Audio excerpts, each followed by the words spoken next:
My name is Caroline Ortega. Standing alone while 200 guests enjoyed their five-course meal at my mother-in-law's $2 million birthday gala in Rome, I heard my husband's words echo through the grand ballroom. Oops, we miscounted. 5 years of being the wrong kind of daughter-in-law, 5 years of forced smiles and swallowed pride, all crystallized in that single moment of deliberate humiliation. But as I stood there, every eye in that glittering room fixed on me, the Whitmores had no idea they'd just made their biggest mistake. They saw an unwanted outsider. They didn't see the woman who controlled every single detail of their precious celebration. If you're watching this, please subscribe and let me know where you're watching from. This is the story of how one miscount cost the Whitmore family everything they held dear. 5 years ago, I met Daniel Whitmore at a charity gala in Boston. I was there coordinating the event. He was there as the golden son of one of Boston's oldest families. The attraction was immediate. Daniel was charming, attentive, everything his family wasn't. Within 6 months, he proposed with his grandmother's ring at the public garden. I thought I was living a fairy tale. The first crack appeared at our engagement party. Eleanor Whitmore, my future mother-in-law, toured my parents' modest home in Brookline with barely concealed disdain. "Your parents' living room has more character than square footage," she noted, her smile sharp as crystal. My mother, a retired teacher, and my father, who ran a small accounting firm, weren't their kind of people. I later discovered Daniel had been practically engaged to Victoria Ashford before me. Victoria came from old railroad money, spoke fluent French, and had attended Swiss finishing school with Daniel's sister. The Whitmores had been planning that union for years. Then Daniel met me and, in what his family considered temporary insanity, chose love over lineage. "She's refreshing," I once overheard Daniel tell his mother.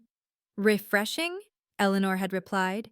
"That's what you call sorbet between courses, not a wife." But Daniel stood by his choice, at least publicly. He'd hold my hand at family dinners, even as his mother forgot to set a place for me at her bridge club luncheons. He'd kiss my cheek when his father questioned my state school education. I convinced myself his love was enough. What I didn't know then was that Victoria never really left the picture. She remained in their social circle, a constant reminder of what Daniel should have chosen. And somewhere in my husband's wallet, tucked behind his credit cards, he still carried her photo from their college days. The exclusions started small, almost imperceptible. Family meetings about the Whitmore Foundation would happen while I was conveniently sent on errands. "Caroline, dear, would you mind picking up the flowers for tonight's dinner?" Eleanor would ask, just as the family attorney arrived. By the time I returned, decisions had been made, documents signed, and I'd find them all sharing cognac in the library. The official family portrait session was my first real humiliation. The photographer had been booked for months, a renowned artist who'd captured 3 generations of Whitmores.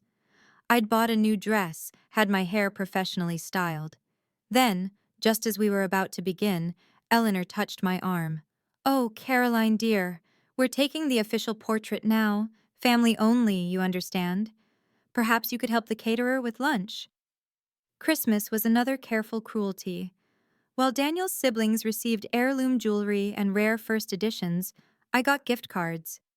"We thought you'd prefer to choose something yourself," Eleanor would say, as Daniel's sister unwrapped their great-grandmother's pearl necklace. "Mom's just traditional, give her time," Daniel would say whenever I mentioned feeling excluded. "You know how Boston families are." But I was building something they didn't see. While they debated my placement at family dinners, I was quietly growing my event planning business. My company, Ortega Events International, had started landing major contracts. I'd organized galas for tech executives, coordinated weddings for international clients. My revenue hit 7 figures last year, though the Whitmores never asked about my work.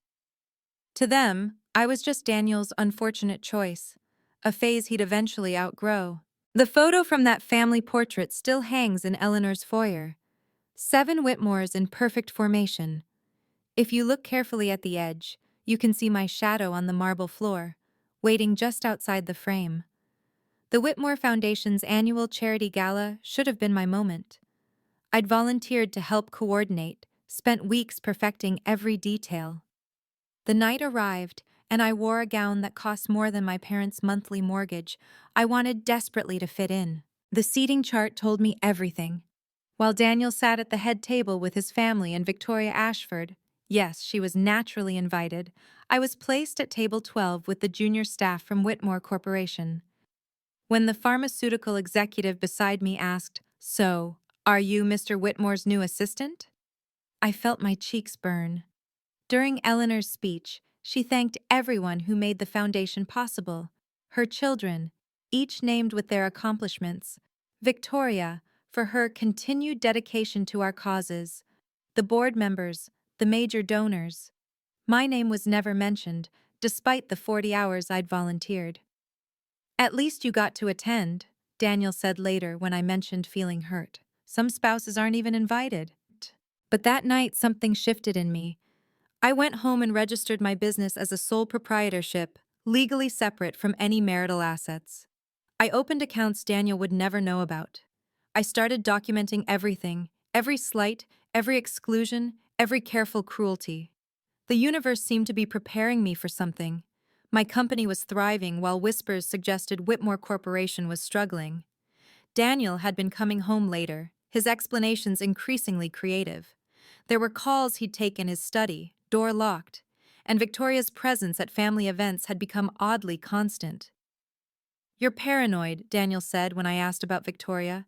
"She's just a family friend." But family friends don't text your husband at midnight. Family friends don't leave lipstick marks on wine glasses that match the shade on your husband's collar. I built my empire while they built their walls, never imagining those walls would become their prison. Staying silent came with a price I paid in small denominations daily. My reputation in Boston's elite circles was carefully managed by the Whitmores. At social events, Eleanor would introduce me as Daniel's wife, without mentioning my name or my successful business. The narrative was clear. I was an accessory, not an equal. The financial implications were more concrete.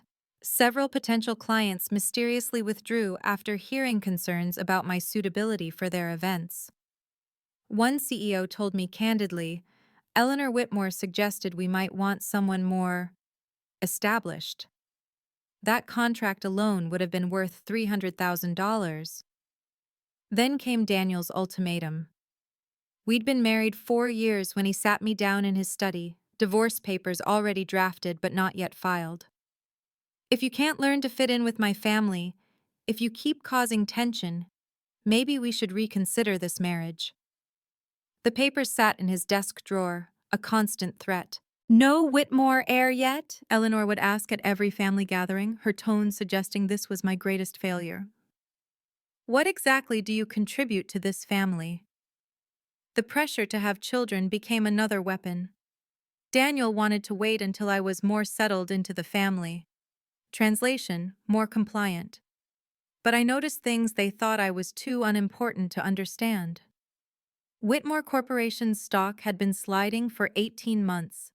They'd lost 3 major government contracts. Daniel's trust fund, I discovered through carelessly left bank statements, was nearly depleted. The family's financial advisor had been making increasingly urgent house calls. The Whitmores were drowning in debt while maintaining their golden facade. And I, the outsider they barely tolerated, was actually the only one in the family turning a real profit. My business accounts showed consistent growth while their empire slowly crumbled. They just didn't know it yet. The pressure intensified last month. Eleanor had her lawyer draw up a postnuptial agreement, 5 years into our marriage. The document was insulting. I'd get $50,000 and nothing else if we divorced. My business, they claimed, had been built with Whitmore connections and should be considered marital property. "Sign this or watch your little company crumble," Daniel said, sliding the papers across the breakfast table. "Mother knows every event planner in Boston. One word from her." He wasn't wrong. Eleanor had already started her whisper campaign. 2 venues suddenly claimed they were overbooked when I tried to reserve them. A catering company I'd worked with for years apologetically terminated our partnership. Mrs. Whitmore is a major investor, they explained. But while they were playing checkers, I was playing chess. Every threat was documented. Every financial irregularity I'd noticed was photographed. Late one night, I found Daniel's laptop open and discovered something explosive. Whitmore Corporation was under federal investigation for tax evasion. The family was hemorrhaging money on legal fees.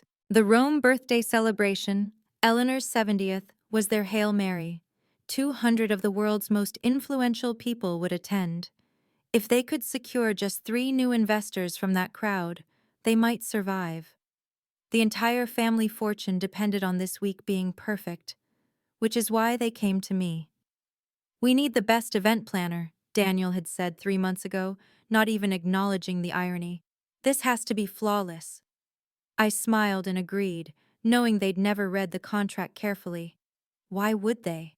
I was just Caroline, the nobody from Brookline, who should be grateful for whatever scraps they threw. They signed over complete control of their most important event to the woman they'd spent 5 years humiliating. The post-nuptial agreement still sat unsigned on my desk when we left for Rome. If you've ever felt like an outsider in your own family, hit that subscribe button right now. Your support helps me share these important stories about standing up for yourself. Comment below. Have you ever been deliberately excluded from a family event? How did you handle it? And remember, sometimes the best revenge isn't revenge at all. It's simply enforcing your boundaries.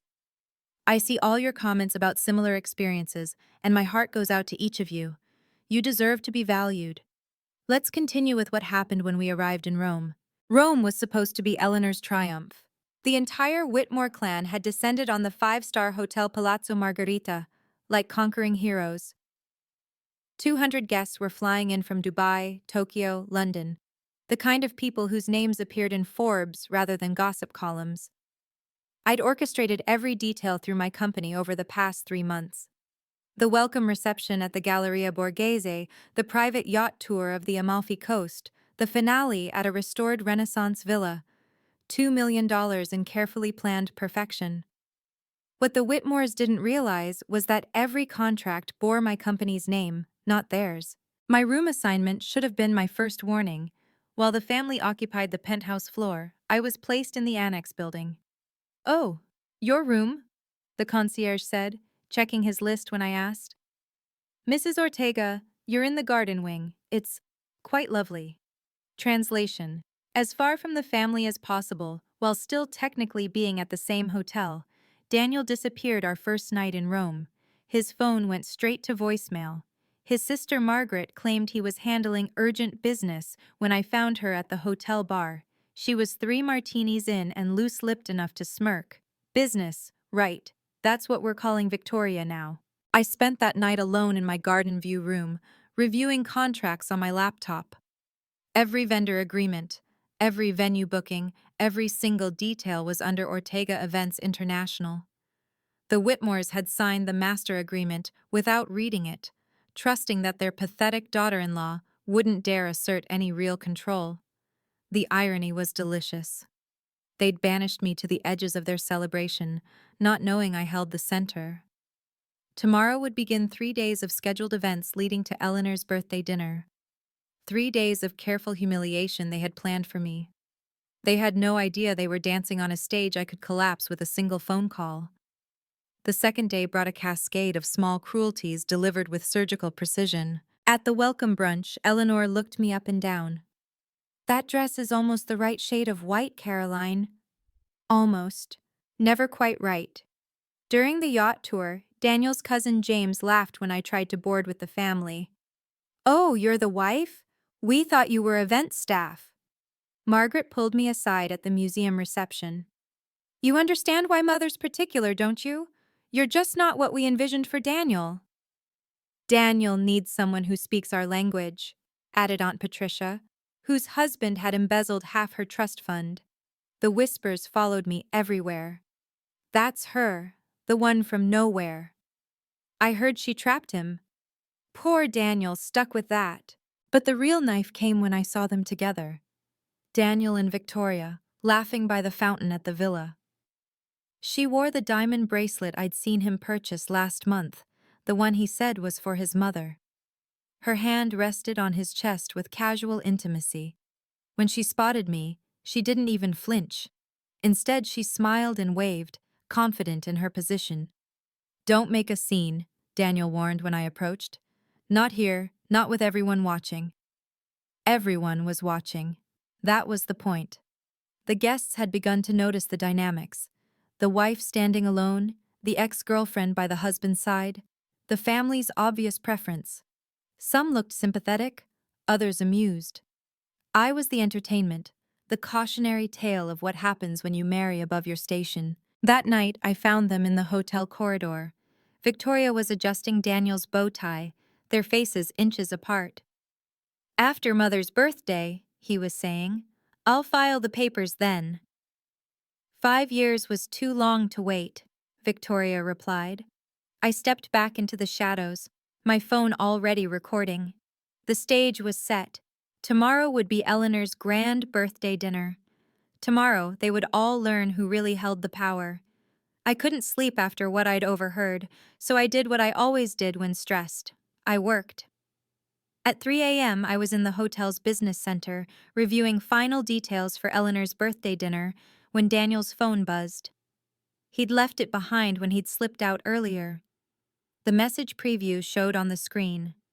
"Can't wait for our announcement tomorrow. V." My hands stayed steady as I unlocked his phone. His password was still his college jersey number.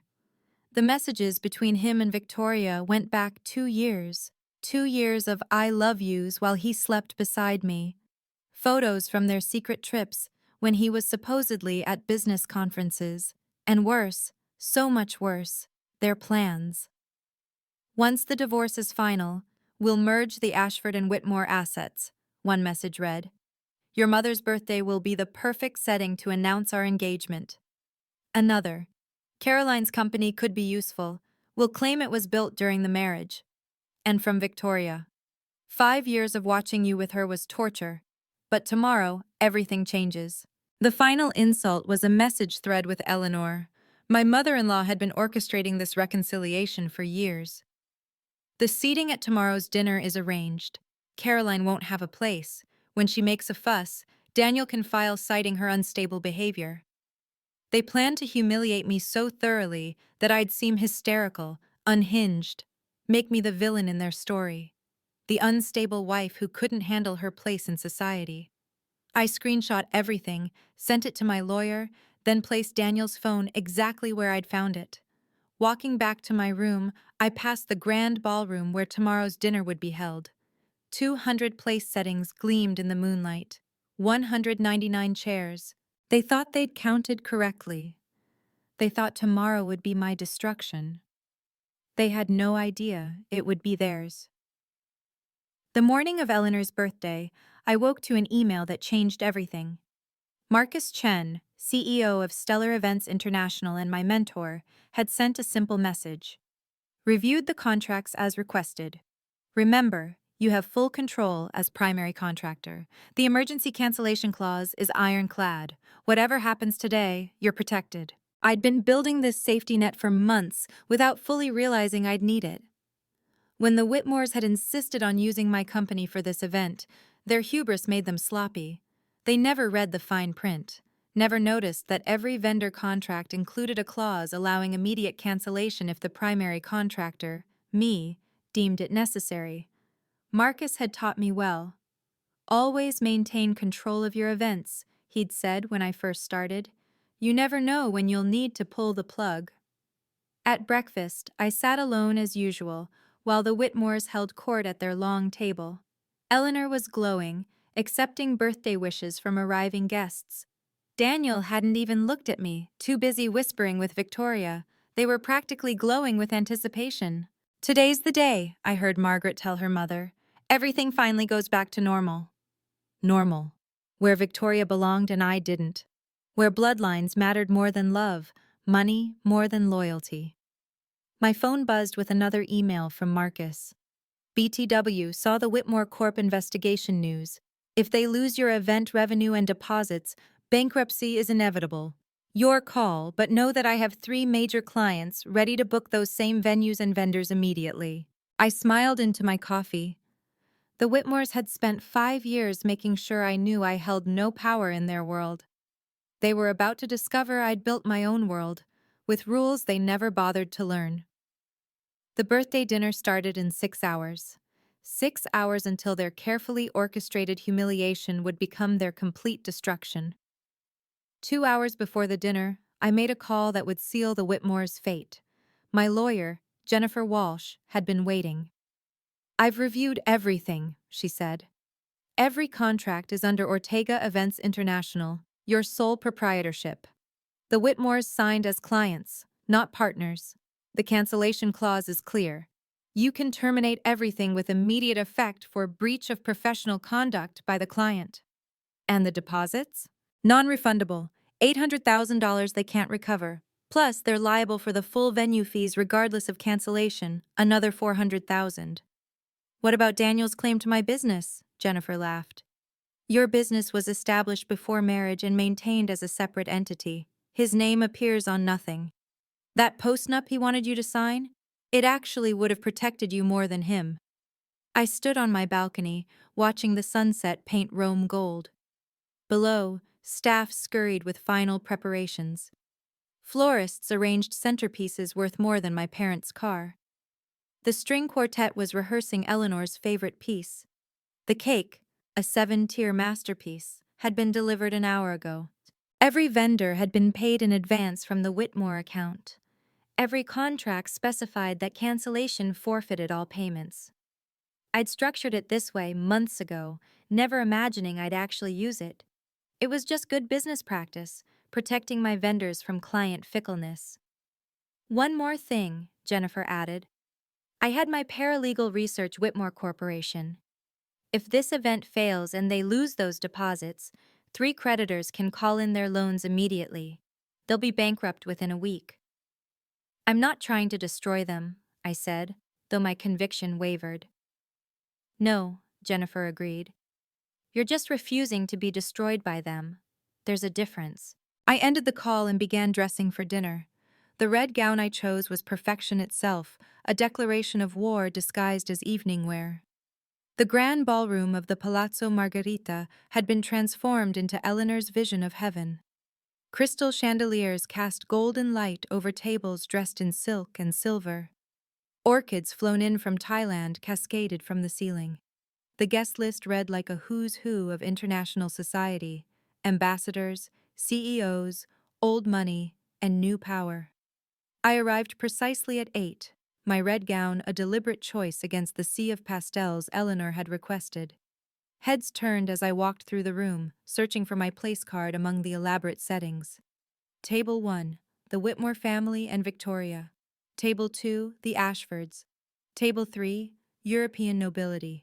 I walked the entire room, checked every place card, 199 seats for 200 invited guests. My name appeared nowhere.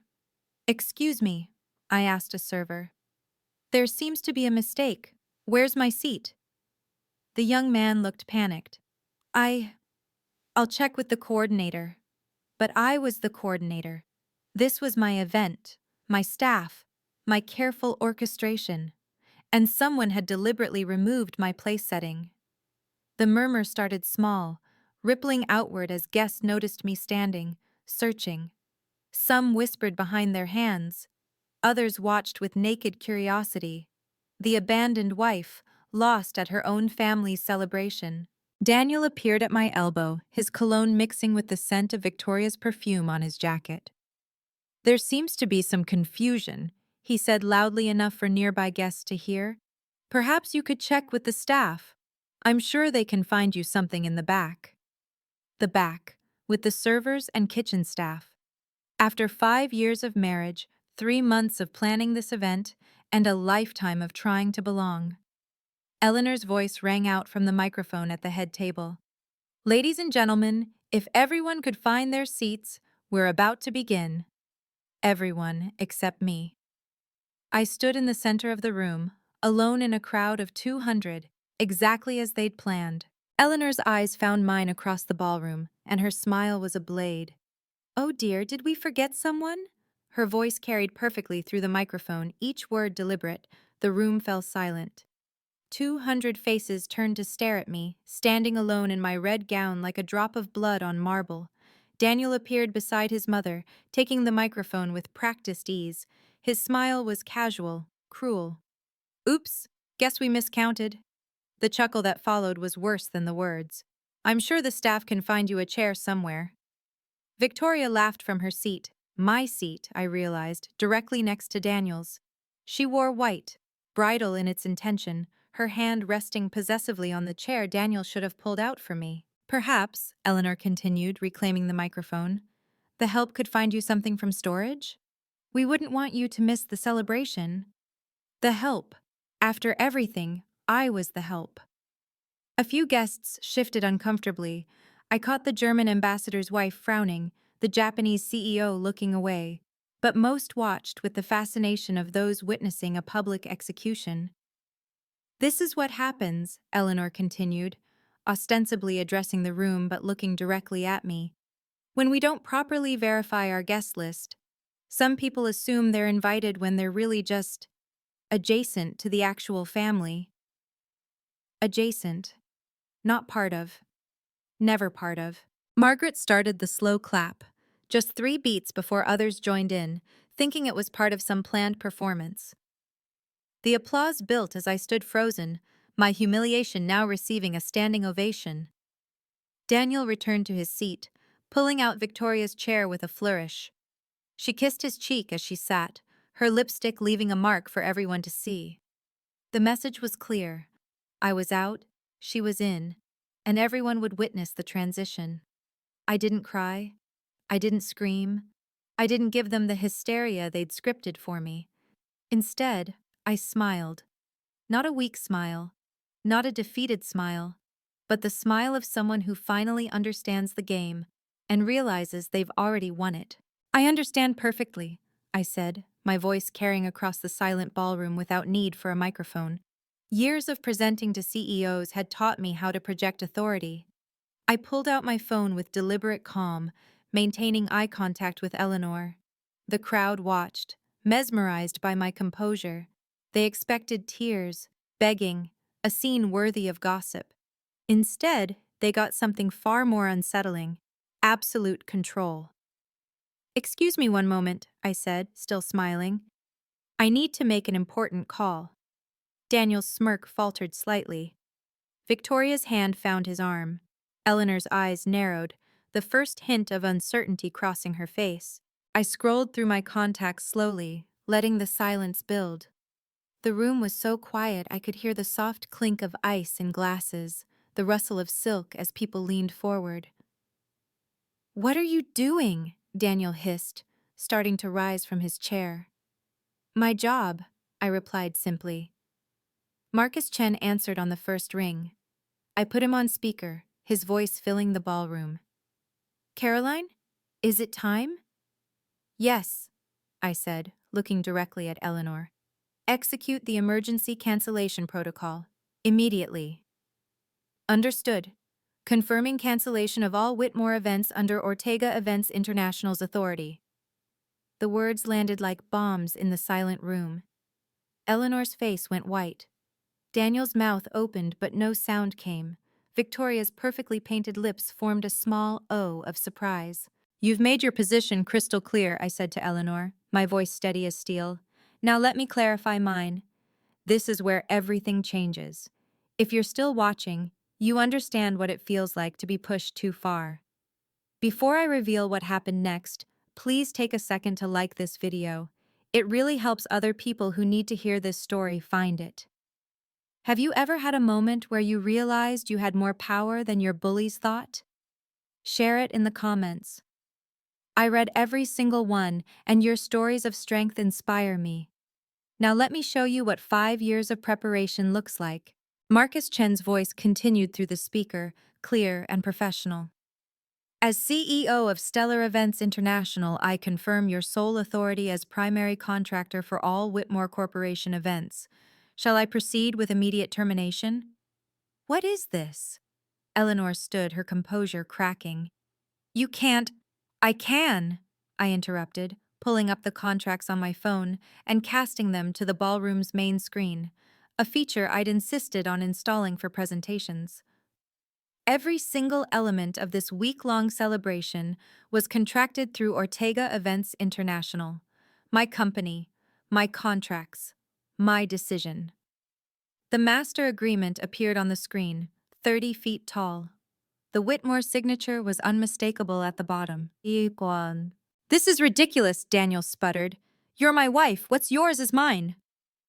Actually, Marcus's voice cut through, Ortega Events International is a sole proprietorship established before your marriage and maintained separately.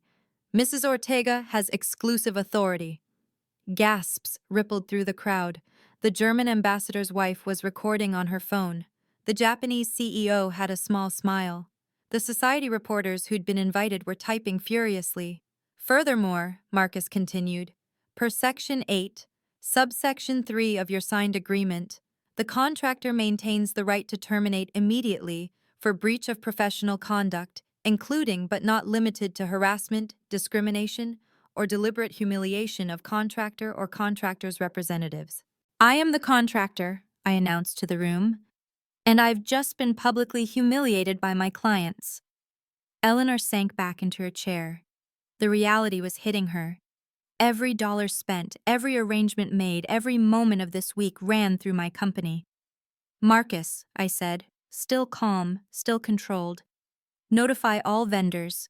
Full cancellation. Immediate effect. With pleasure.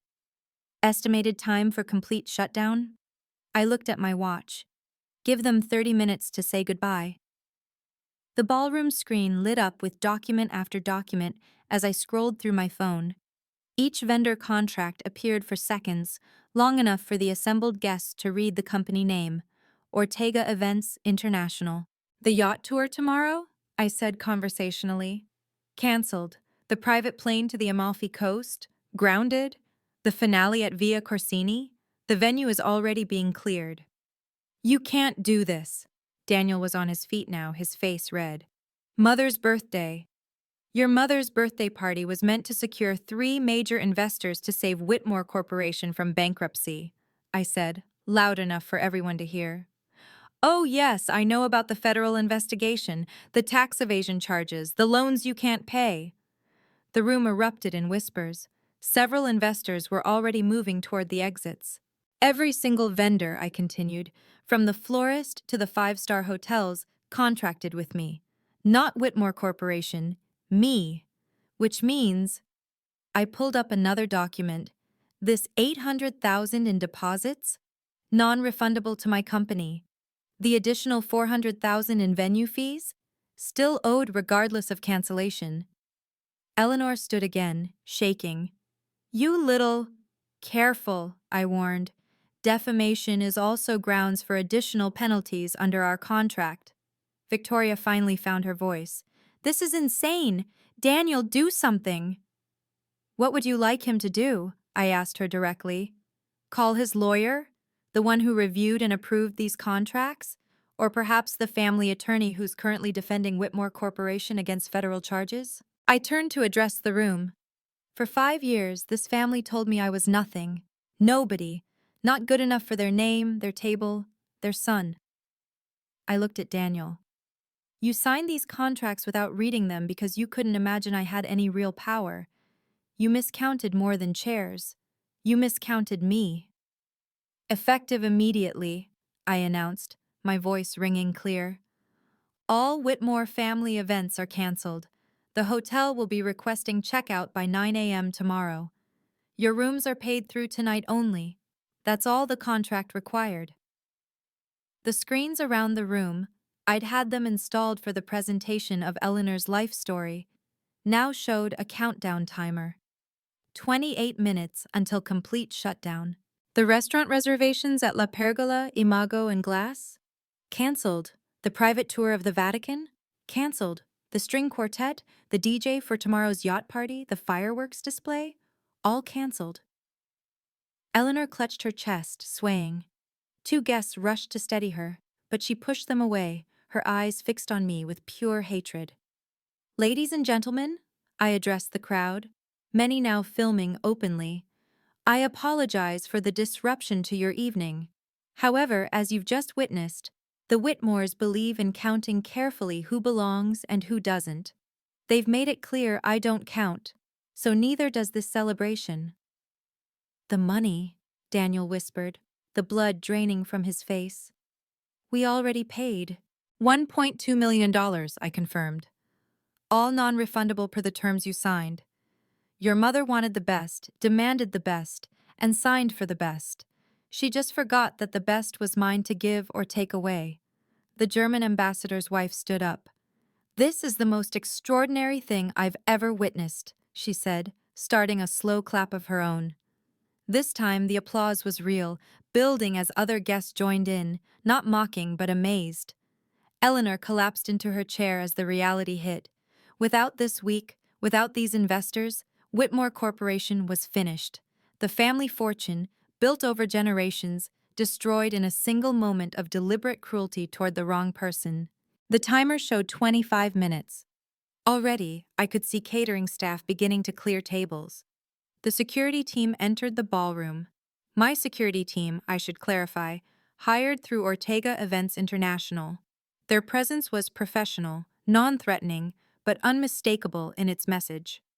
Ladies and gentlemen, the head of security announced, we've been instructed to escort all guests from the premises within the next 20 minutes. Please gather your belongings. This is assault! Daniel shouted, rushing toward me. Security stepped between us smoothly. It's contract enforcement, I corrected.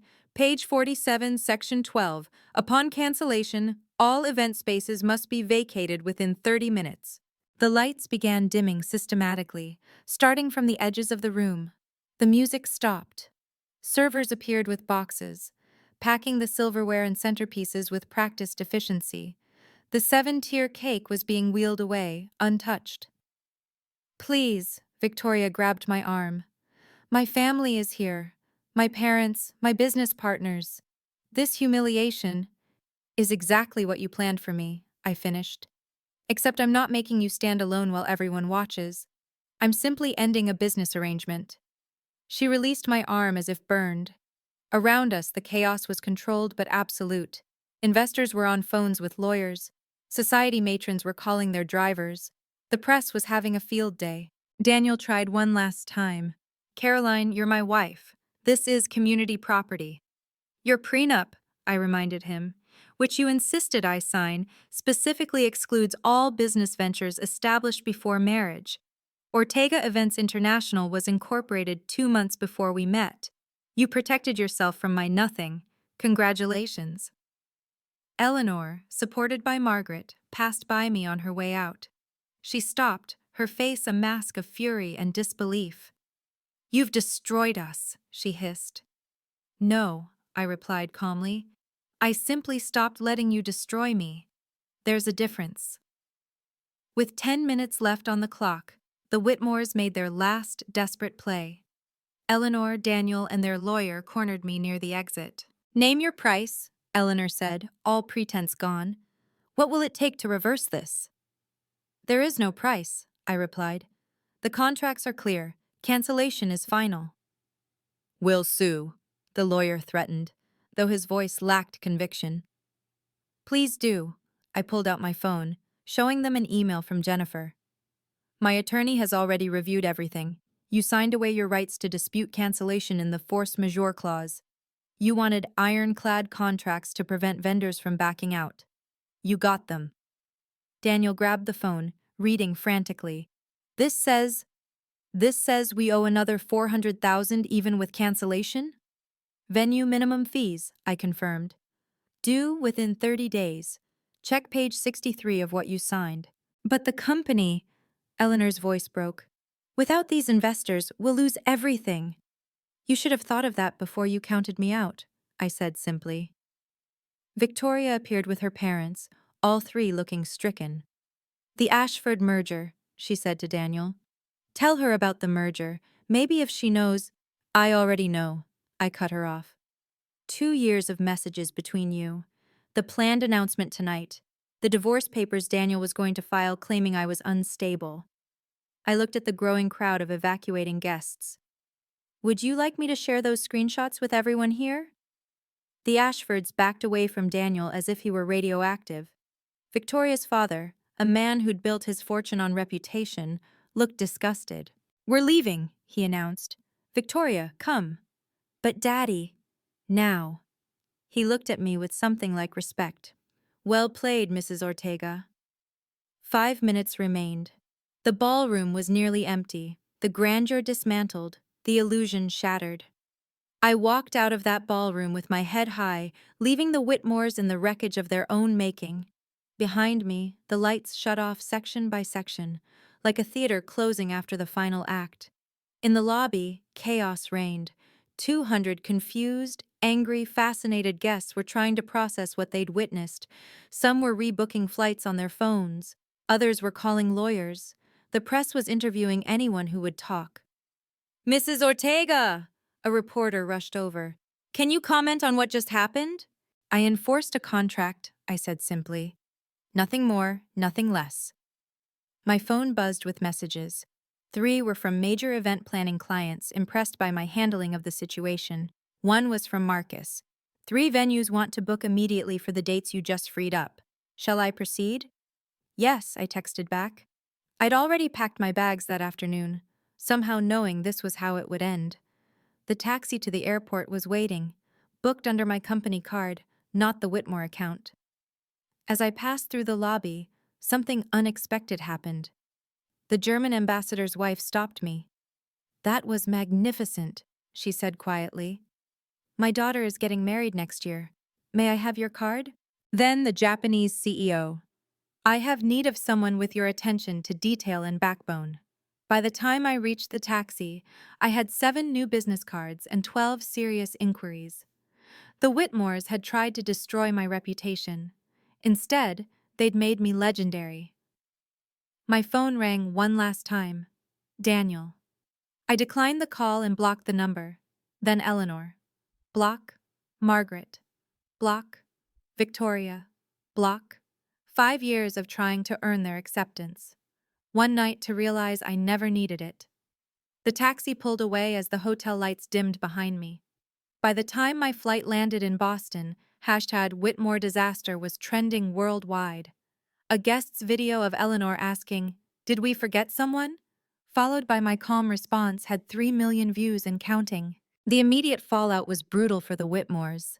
Guests who'd flown in from Dubai had to pay triple for last-minute hotel bookings.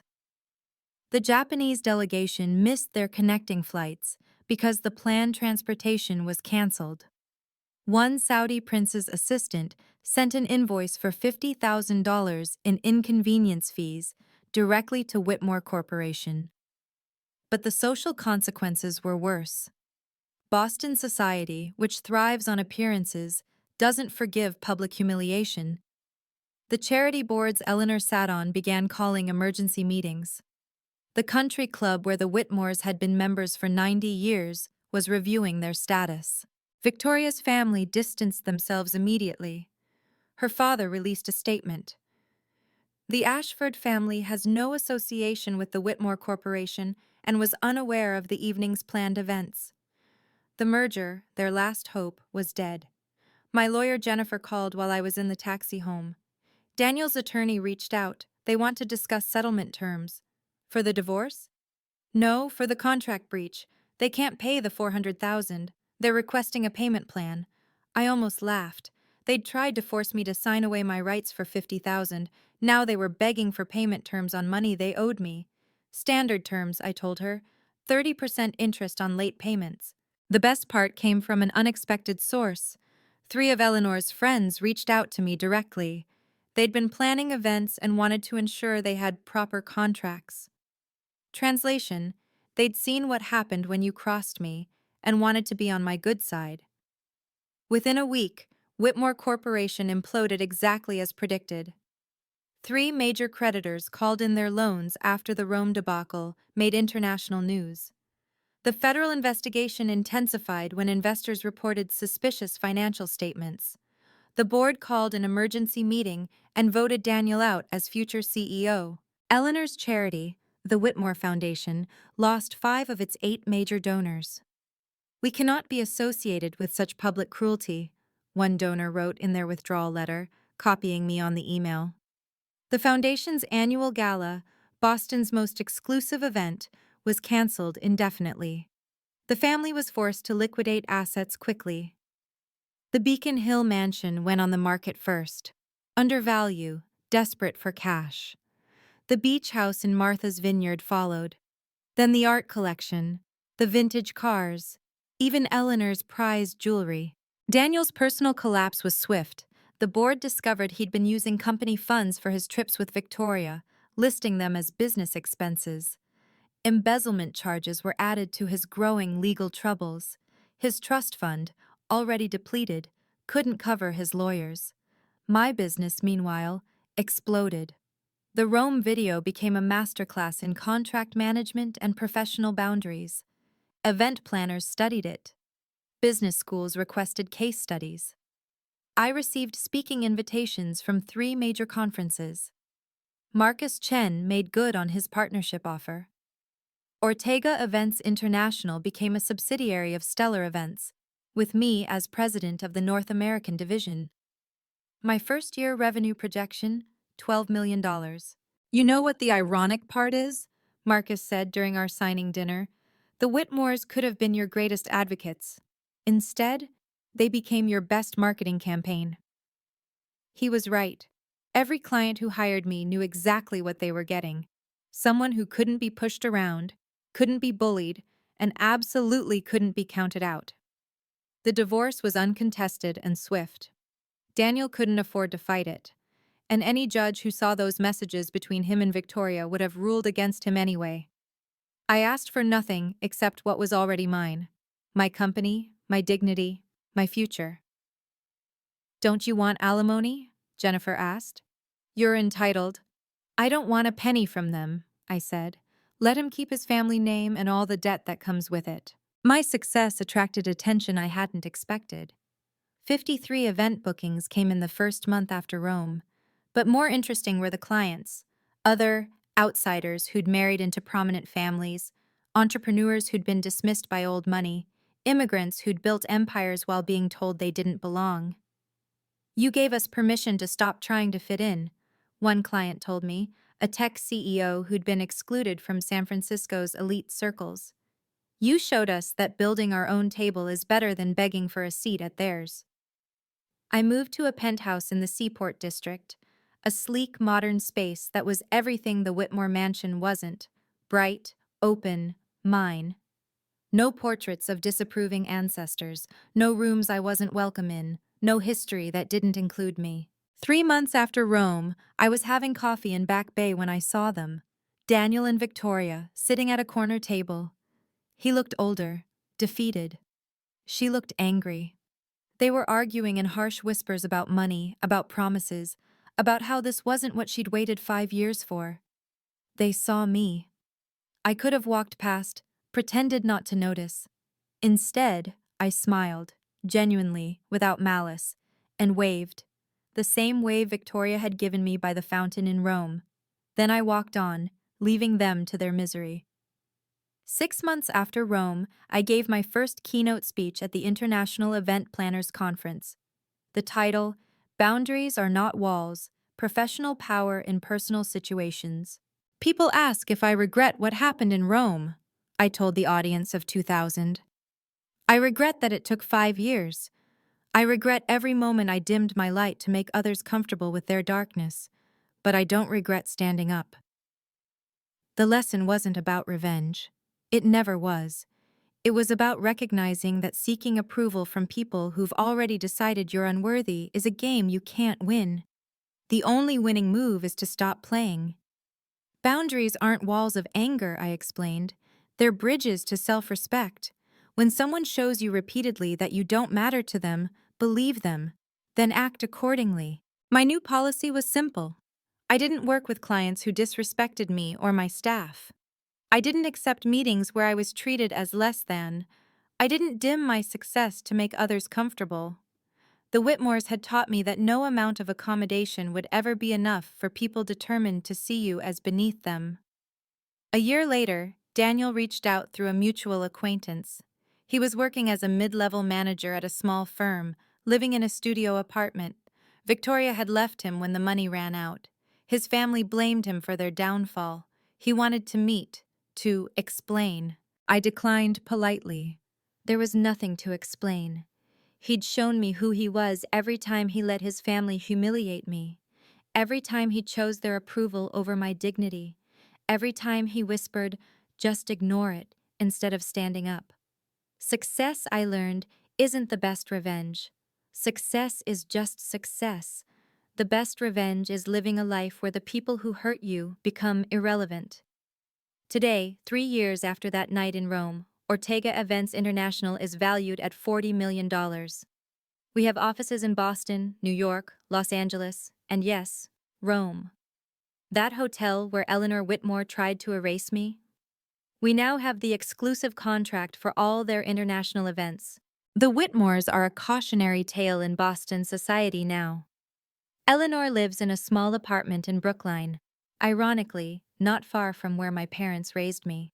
The dynasty built over 5 generations was destroyed in 30 minutes because they couldn't count one person as worthy of basic respect. I met someone new last year. James owns a tech company, comes from a middle-class family in Michigan, and has never once apologized for my success. His parents, both teachers, were thrilled their son found someone so accomplished and kind. Imagine that, being valued for who you are, not despite it. The truth I learned that night in Rome is simple. You don't need their table when you own the whole restaurant. You don't need their approval when you have your own applause. You don't need to be counted by people who've already decided you don't count. If you're watching this and you're sitting at a table where you're tolerated but not celebrated, where you're present but not seen, where you're constantly told you're not enough, let me tell you something. You are not too much. You are not too little. You are not too anything. You are exactly enough for people who deserve you. The Whitmores spent 5 years trying to convince me I was nobody. They were right about one thing. I was nobody to them, but I was somebody to myself. And in the end, that's the only count that matters. Stand up, walk away, build your own table, and never, ever let anyone make you feel like you don't deserve your seat. If this story resonated with you, please subscribe and share it with someone who needs to hear it. Comment below. What's one boundary you wish you had set earlier? Remember, you don't need anyone's permission to know your worth.